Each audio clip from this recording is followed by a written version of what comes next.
Salut à tous ceux qui sont nouveaux, bienvenue, et à tous ceux qui reviennent, contents de vous revoir. Nous avons vu précédemment que comparé aux merveilles et aux grandes choses que le feu de Dieu a accomplies dans la vie de ceux qui l'ont fidèlement adoré avant nous, celle qui devrait se produire dans nos vies par le feu du Saint-Esprit devait être encore plus grande et plus glorieuse. Car lorsqu'une personne reçoit le feu du Saint-Esprit, il fait d'elle la demeure du Seigneur, tout en édifiant sa vie de l'esprit à la chair, afin que la merveille, la gloire et la paix de Dieu se manifestent dans tous les aspects de sa vie. Aujourd'hui, nous allons voir comment, à travers le Seigneur Jésus-Christ, nous devenons des pierres vivantes, des maisons spirituelles et des sacrificateurs. Alors, commençons. Pour la lecture d'aujourd'hui, lisons dans la première épître de Pierre, le chapitre 2, du 4e au 5e verset, qui dit « Approchez-vous de lui, pierre vivante, rejetée par les hommes, mais choisie et précieuse devant Dieu. Et vous-même, comme des pierres vivantes, édifiez-vous pour former une maison spirituelle, un saint sacerdoce, afin d'offrir des victimes spirituelles agréables à Dieu par Jésus-Christ. Amen. » Ici, l'apôtre Pierre, qui, comme nous l'avons vu dans quelques vidéos précédentes, a reçu le feu du Saint-Esprit après avoir construit son autel spirituel, nous dit de nous approcher de quelqu'un qui a été rejeté par les hommes, mais qui est choisi par Dieu pour triompher, qui ne repousse pas ceux qui viennent à lui, mais qui valorise tous ceux qui le reçoivent.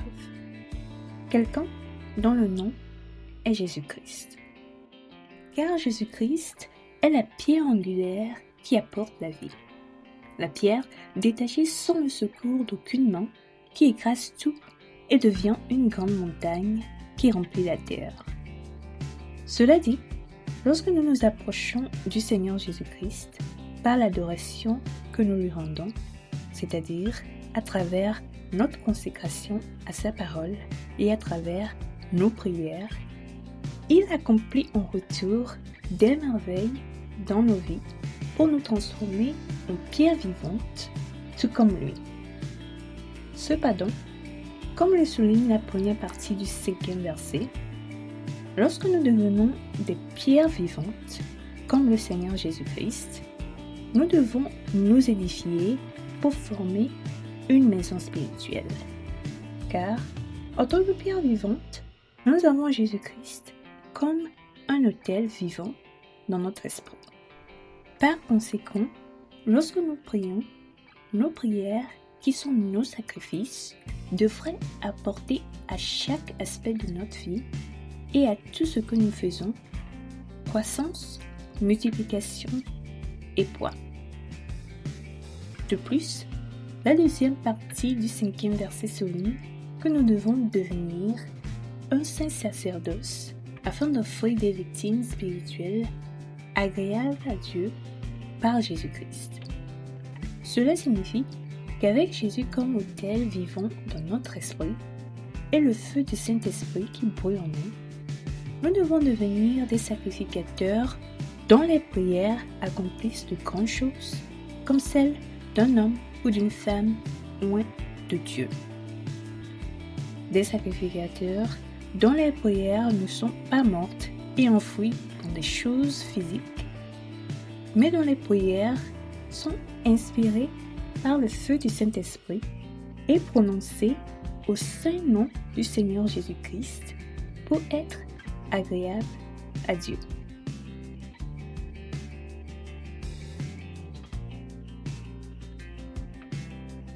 Bien-aimés en Christ, recevoir Jésus-Christ comme votre Seigneur et Sauveur personnel et l'adorer en vérité et en esprit, c'est être choisi et précieux aux yeux de Dieu.